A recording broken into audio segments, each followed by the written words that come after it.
What would happen if DC Comics crossed over with My Hero Academia? I've been trying to give DC and Shonen Jump $1 million ideas right here. And listen, Green Lanterns, My Hero Academia, it's a perfect mix. Just think about it. Have you ever thought what Lantern Corps would Bakugo be in? Would he be a rageful Red Lantern or a stubborn, heroic Green Lantern? And listen, I've read My Hero Academia 5 times. So trust me when I say this, I'm a genius on this. If this video does well enough, I might write my own fan fiction of this, but the rules are real simple. Each corps gets 3 members, and a character can be selected once. Alright, we get it? Got it? Good. Let's rock. Kicking off our video is the Red Lantern Corps of Rage. The red light shines with the blood and the rage of Crimson Red, ready to burn the entire universe down. The red light only chooses those whose lives have been fueled by rage itself, ready to burn everyone down with their hellish hate. The Ring of Rage grants the user the basic ring powers plus many more. Once you become a Red Lantern, the ring pumps burning napalm plasma as blood throughout your veins, symbolizing how rage now runs through your veins. Is that now you can throw it up from your mouth. This melts through everything, even the hard light constructs of other Lantern Corps, which is a brutal reminder that rage, when unchecked, can destroy even the strongest of emotional bonds. But the only downside of the red ring is once you remove it, you're basically removing their heart and you're killing the Red Lantern. So yeah, just don't take it off and you're good. So when I was scouting My Hero Academia for worthy Red Lanterns, I was looking for characters whose entire lives have been driven by rage, willing to burn down the entire world if it meant reaching their goals. And with that being said, the first draft pick of the Red Lanterns is none other than Tomura Shigaraki. Despite his nickname being the symbol of fear, Tomura Shigaraki is not a Yellow Lantern. Nah. The red light of rage was meant to shine upon the symbol of fear because his itch for destruction was born from a place of rejection, sabotage, and pure anger towards Hero Society. Anger towards the people who refused to help him at his lowest and saw him slip through the cracks. His road to the dark side started way back in that damn house. His father planted the seed of hatred for Hero Society, and a Red Lantern ring would feel that burning rage inside of Tomura and fly straight to his hand. The red light of rage would shine upon Tomura Shigaraki as he lays waste upon Hero Society, as he destroys everything in sight. The second draft pick for the Red Lanterns is the son of Endeavor, Toya Todoroki. Now, the main reason why I chose him as a Red Lantern is because him in the Red Lantern outfit with the blue flames would be absolutely fire.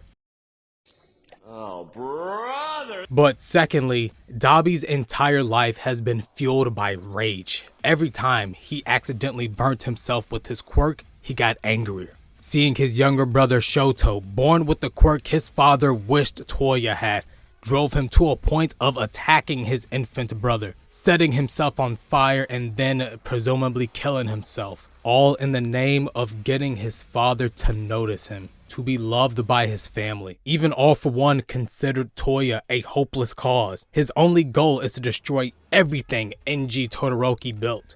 His anger drove him to murder dozens of innocent civilians in order to bring his father's reputation down. During the final arc, his body was literally decaying before he even threw a single fireball at Shoto. He turned himself into a bomb just so he can kill his dad and the rest of his family before he dies. Dabi is a raging flame going towards death.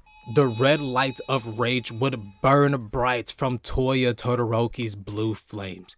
And he's gonna get even stronger with our next draft pick because the final draft pick for the Red Lanterns is the flame hero, Endeavor. And now, I know, you're scratching your head at this one, but listen, FYI, the Red Lanterns are not all villains. There's been heroes like Guy Gardner, Supergirl, and Razor, who've all been Red Lanterns before. So what puts Endeavor here as a Red Lantern?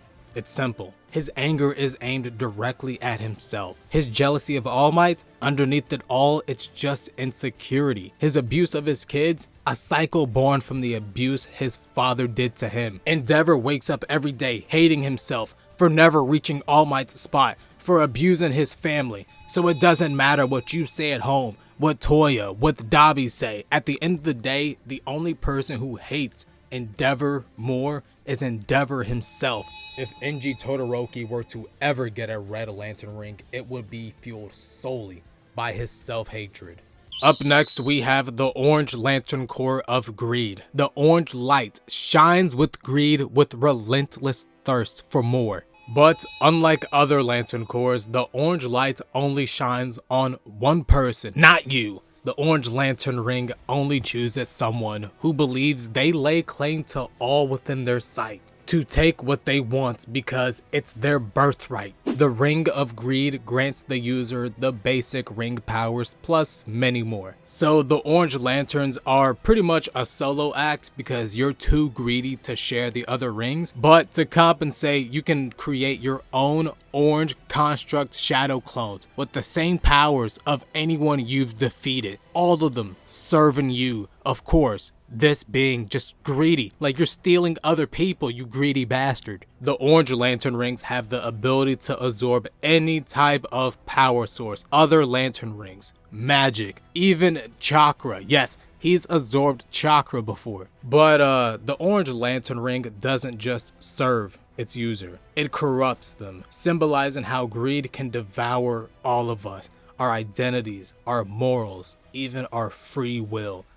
So, when I was scouting My Hero Academia for worthy Orange Lanterns, I needed to find someone with greed running through their veins, and no character fit that ring better than All For One. This is pretty much a no-brainer. I mean, it's literally in his name, all for one, all for me. From the very moment he was born, he pushed his baby brother out of the way just so he can feed on their dying mother's corpse. And his quirk didn't make it any better. Everyone is already influenced from the quirk that they have, and All For One's power of stealing everything, that's literally ingrained into his DNA, his psyche. A orange ring would allow All For One to steal more than just quirks. It would allow him to steal powers of all kinds. I mean, this man is so greedy that during the final arc, when he's on his rewind timer, he can't waste any second. This man wasted precious time to steal Hawks' basically useless quirk. He didn't need it at that time. Give me a good reason why he needed to steal Hawks' quirk. Exactly, you orange light radiating bastard. And yes, I know, he could easily be a yellow lantern of fear, but come on, this man was born to be a orange lantern of greed, and he'd probably steal a yellow lantern ring anyways. Up next is the Yellow Lantern Core of Fear. Their power rings are charged from the emotion of terrorizing people.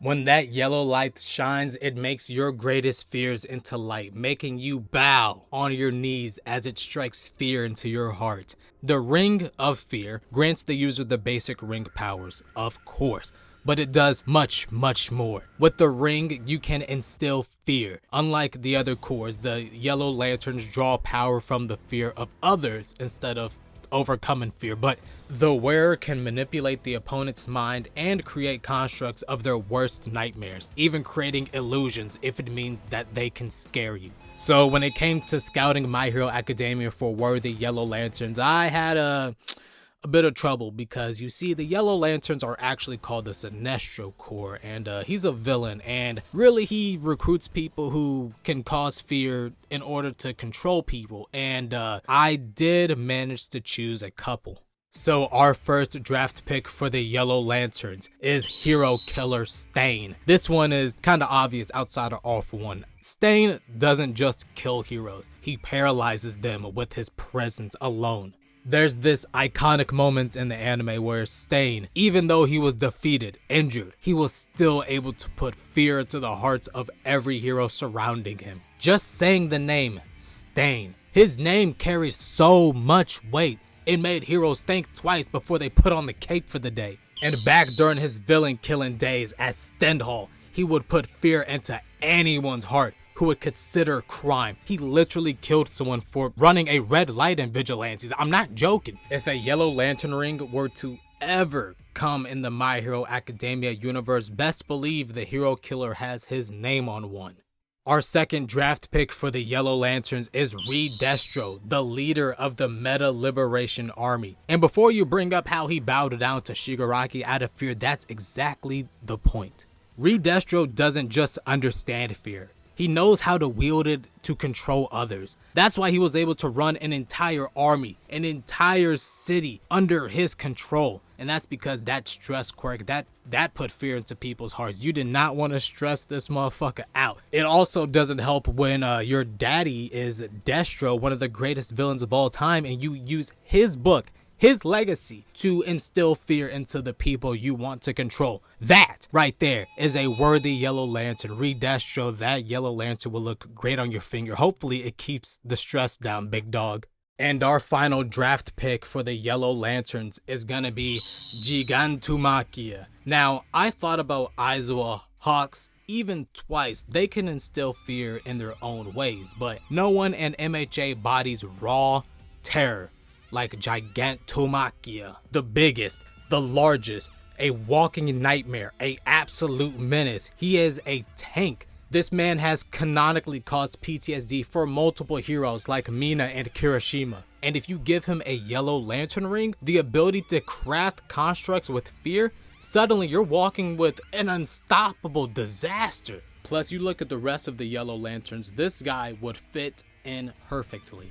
Up next, we have the Green Lantern Corps of Willpower. The green light shines with unbreakable willpower. In the brightest day, in the blackest night, the Green Lantern Ring only chooses those who won't allow evil to escape their sight. Potential Green Lanterns must have the willpower to shine that light upon those who worship evil's might, because the Green Lantern Corps are essentially space cops, like tasked with protecting the universe. The Green Lantern Ring has all the basic powers that every other Lantern Corps gets access to. They can create solid energy constructs of anything that they imagine. The ring also provides flight, energy blast, force field, space survival, universal translator, a calculator. It does your taxes. So yeah, anything a Green Lantern could do, every other ring core can do. But the Green Lanterns also get their own exclusive powers. First of all, they are the second strongest core in a way, because their willpower can always grow. It's based on their willpower. The stronger the will, the stronger the lantern. So as I was searching My Hero Academia for worthy Green Lanterns, I looked for characters who specifically their bodies moved on their own. And I gotta give an honorable mention to Mirko, the bunny hero. She 100% would qualify for this list if I didn't already have 3 people. You know what? You know what? Screw that. The Green Lanterns are special enough to get 4 people. Mirko, bring that fine ass over here, girl. You are our 4th lantern, because you cannot. She literally had her arm and leg ripped off and would not stop fighting. Her willpower is unmatched. The same way that Spider-Man gets screwed over by his riders over and over again, but still pushes and would be a Green Lantern. Those all count for Mirko. Like, dog, she got turned into a nugget and still fought. Green Lantern for sure. Alright, so my second choice for a Green Lantern is none other than the Green Hero himself. The 9th user of One for All, Izuku Midoriya. I mean, come on. This is the most obvious elephant in the room. Like, this man has green hair, a green super suit. His name Deku means tree, which is connected with, guess what? Green. This man would be a green, like dog, do we gotta spend it? Like, pretty much any main character of any shonen would be a Green Lantern. Deku, no exception. I'm not spending any more time on this. My third draft pick for the Green Lanterns is gonna be Himiko Toga. I think this is another obvious one. I mean, come on. Mirio lost his quirk in the middle of the fight and still kept fighting. This man was considered useless in the final war arc against Shigaraki, literally getting ignored, and still found the willpower to distract him long enough for fellow Green Lantern Deku to come in. Mirio is basically another main character, so yeah, he's getting a Green Lantern ring. Our final draft pick for the Green Lanterns is none other than Great Explosion Murder God Dynamite's Katsuki Bakugo. Oh, it's true. It's damn true he's gonna be a Green Lantern. Some of you people are gonna say, oh, he belongs in the Red Lanterns because he's so much rage. Nah. Bakugo's rage is simply a byproduct of his hot-headed mom, his explosive quirk, and his inferiority complex. His anger doesn't drive him to be a hero. What makes Bakugo worthy of a Green Lantern is the same reason why Deku's a Green Lantern. He has unbreakable resolve. Whenever an impossible wall is in front of him, Bakugo does not hesitate. He blows straight through it, literally. Even when All Might had him completely outmatched, he still said, "Even if there's nothing left of me, I will win the way I want to. I'll destroy myself before I accept defeat at your hands." Bakugo even had his own "my body moved on its own" moment. The essence of a Green Lantern. I mean, his favorite hobby is rock climbing because he loves the challenge of it. Mind you, he can fly. He doesn't need to do it. He simply does it because it's hard. This man chooses to train his willpower for fun. Yo, get this man in the Diamond Gym. That video is gonna go crazy. Just like Guy Gardner, if a Green Lantern ring were to ever fall on Earth, it would fly straight to Bakugo. Up next, we have the Blue Lantern Corps. The blue light shines with optimism, with the faith of a better tomorrow. And the Blue Lantern ring only chooses those who possess overwhelming optimism, or someone who inspires great hope in others. Now, the Ring of Hope grants the user the basic ring powers, plus many more. The blue light of hope has an infallible connection to the universe, which means the universe speaks directly through the blue ring and to the user personally. Once you receive your Blue Lantern ring, you're given a vision of the future that's related to you personally, with the exact purpose of lifting up your spirits to make you a stronger Blue Lantern. Via the light of hope, Blue Lanterns can use the ring to heal the worst of physical injuries, whether they be recent or from lifetimes ago, symbolizing how hope can heal the pain that we all have experienced and even forgotten. Blue Lantern rings also weaken red and yellow rings, are immune to orange rings' greed, and supercharge any ring around them, symbolizing how hope can calm our rage, our fears, and how it can be found in every emotion on the spectrum. The bad news, despite hope being the most powerful emotion on the spectrum, it cannot reach its full potential without the willpower to enact it, only gaining full access when a Green Lantern ring is around, symbolizing how hope is useless without willpower. So when it came to choosing the Blue Lanterns from My Hero Academia, there was many characters that had potential to be a Blue Lantern, but there was only a select few who embodied the true spirit of hope. These three recruits will stare at a harsh reality and still believe tomorrow can be brighter. The first draft pick for the Blue Lanterns is gonna be the symbol of peace, All Might. This one is kinda too obvious. I mean, he's basically Superman, and we all know that Superman is a Blue Lantern. I mean, look at All Might's nickname, the symbol of peace. Saying that name alone, oh, it just gives me chills of optimism. Chills. All Might always wears a smile on his face. His pearly whites are a shining beacon of hope. His catchphrase, "I am here," it may be simple, but it makes a statement. When All Might is here, and when all seems lost in the war of light, look to the stars, for hope burns bright. Beyond words, his presence creates peace and inspires hope. Crime rates fell to historic lows during his career. Entire generations rose up idolizing this man. Now look, All Might is badass enough to be a Green Lantern of willpower. I mean, he has enough willpower to change the weather with a single punch. But what truly makes All Might and every single past wielder of One for All Blue Lanterns is that the fact that they passed on the quirk itself makes them Blue Lanterns. Like think about it. Giving up One for All to the next successor is just a transfer of hope. It's passing the torch. Trusting the future will carry the blue lights further than you ever could. And as a teacher at UA, All Might uses his hands of hope to shape the next generation.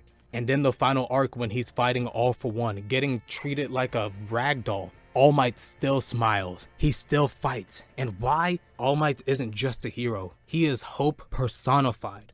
From the 8th to the first user of One for All, Yoichi Shigaraki is our second draft pick for the Blue Lanterns, and I bet a lot of you guys didn't even remember his name, but that doesn't even matter, because if Yoichi ever got a hold of a Blue Lantern ring, I promise you he is a first ballot Hall of Fame Blue Lantern.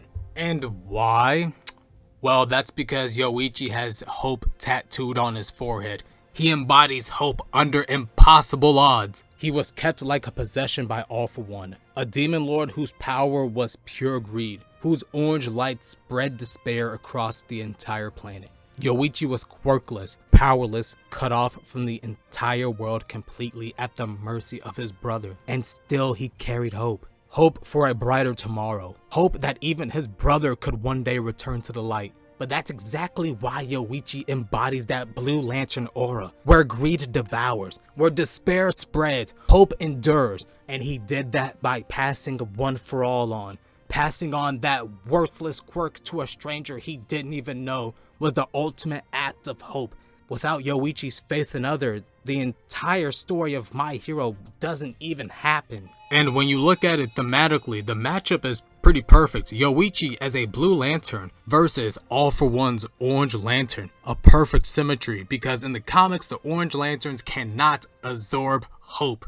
Now we move on to our final draft pick for the Blue Lanterns, and it's none other than Icy Hot himself, Shoto Todoroki. And I get it, some will argue Shoto has the willpower of a Green Lantern, but at the end of the day, Shoto did not have the willpower to see his fire side as his own. To him, that flame was burning with the heat of his father's rage. The Green Lantern ring will see that fear in his left side, that scar that Endeavor left on him, and deem him unworthy. But a Blue Lantern ring, ooh, that will look really nice on Shoto's finger. Probably put it on his left hand. His right hand's already dripped out in ice. Because despite the trauma that Shoto faced, he still became a hero. Remember, Blue Lanterns are technically the strongest in the emotional spectrum, just like Shoto is technically the strongest of Class 1A. But both can only access half their power when they're standing alone, or when they're isolated. But all of that changed at the sports festival, where Deku shined the green lights of hope on Shoto Todoroki, allowed him to finally use his fire side. The Blue Lantern, Shoto Todoroki, finally reaches 120% of his full potential. And beyond his own growth, Shoto's hope as a Blue Lantern would carry greater purpose, because with the blue ring's healing energy, he is able to finally cool off the red rage of Endeavor and Dabi, both of them being Red Lanterns, alright, remember that? With his healing ice powers, he is finally able to restore peace to a family scarred by fire, bonds that were burned away due to hatred and jealousy. And to top it off, look up the Todoroki birthmark girl. Alright, shout out to her. Up next, the Indigo Tribe of Compassion. The Indigo light shines with compassion for the entire universe, and unlike other Lantern Corps, the Indigo Ring only chooses people who feel zero compassion. Only the most cold-hearted, soulless beings in the universe are worthy of the Indigo light shining upon them. And when they wear this Indigo Ring, they are forced to feel overwhelming compassion and empathy. The Ring of Compassion grants the user the basic ring powers plus many more. The Indigo Ring can copy any power of any Lantern Corps as long as that ring is nearby.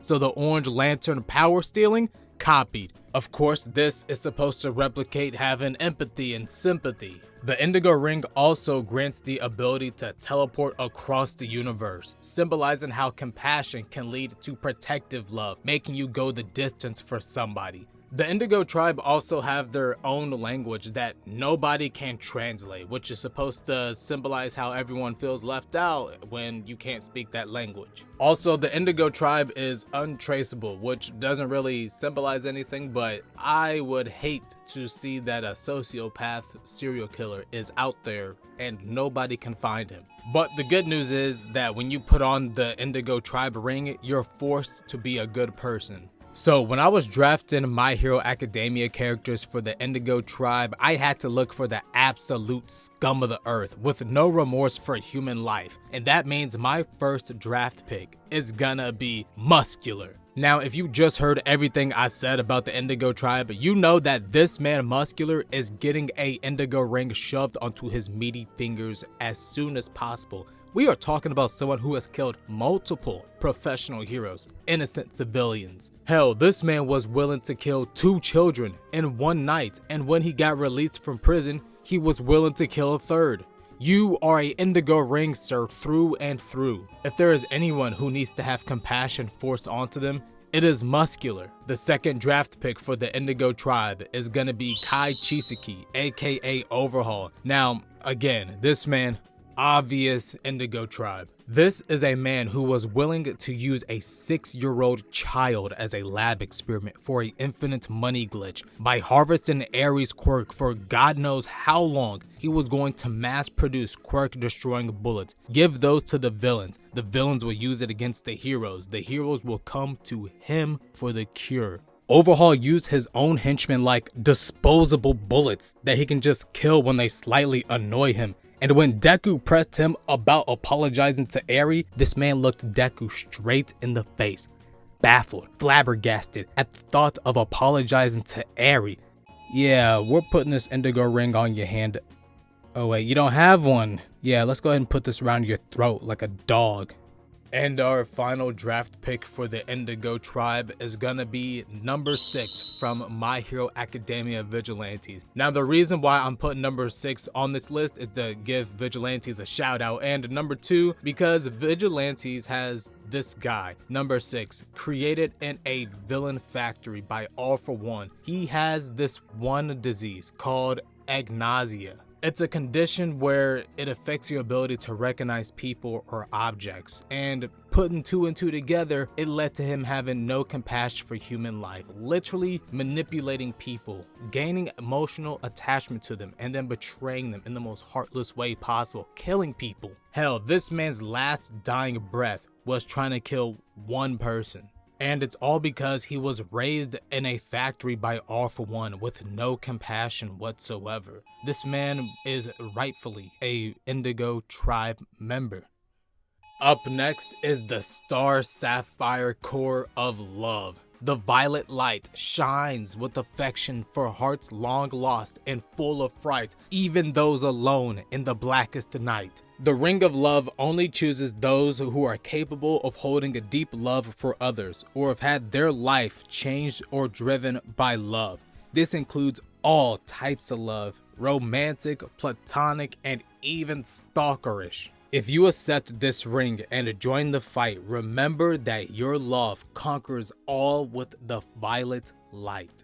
The Ring of Love grants the user the basic ring of powers plus many more as always. The ring creates these crystal-like structures powered by love. This includes blades, barriers, prisons that shimmer with the emotions resonating with love. This of course is symbolizing how love can be used to harm others, protect us, or even keep people trapped in a place against their will.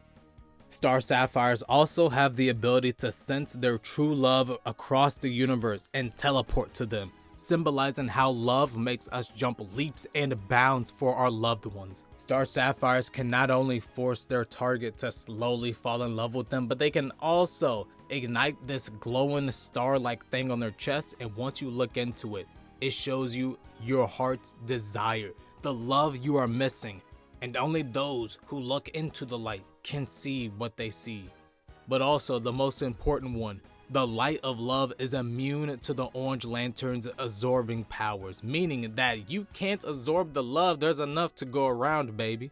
So when I was scouting My Hero Academia for worthy Star Sapphires, I had to select members who had their entire lives affected by love. The first draft pick for the Star Sapphires is gonna be La Brava, one half of Gentle and La Brava. If you've read My Hero Academia, then you know this is a no-brainer. I mean, her quirk is literally called Love, which it boosts the power of anyone she loves. Her name translates to the lover. Her entire character arc revolves around her love for Gentle Criminal, about how her quirk made her a weirdo because it required her to love people. Honestly, she would be a Star Sapphire from the moment she was born or when her quirk developed. And low-key, she might be the strongest Star Sapphire in history. And of course, before you say it, yes, Gentle Criminal is gonna be a Star Sapphire too. The violet light of the Star Sapphires would not just choose La Brava. it would burn bright with her in the core. The second draft pick for the Star Sapphires is gonna be Himiko Toga, another no-brainer if you've read My Hero. I mean, her entire character arc for why she got shunned from society was because of the way she loved. Her desire to love and to be loved is why she's a villain. Her quirk caused her to be this way.